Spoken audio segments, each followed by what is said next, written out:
10 taon pa lamang si Tonton nang maulila siya ng kanyang ina.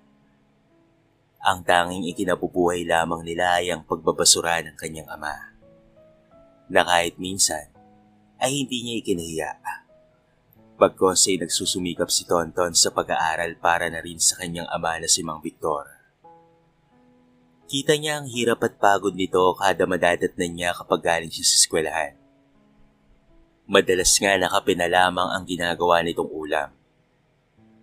Sa murang edad ni Tonton, ay namulat na siya sa realidad na kung wala kang pera, ay kawawa ka.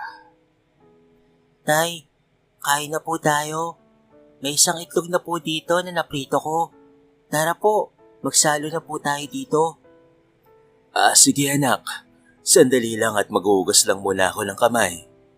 Tay, kailan po kaya tayo makakaahon sa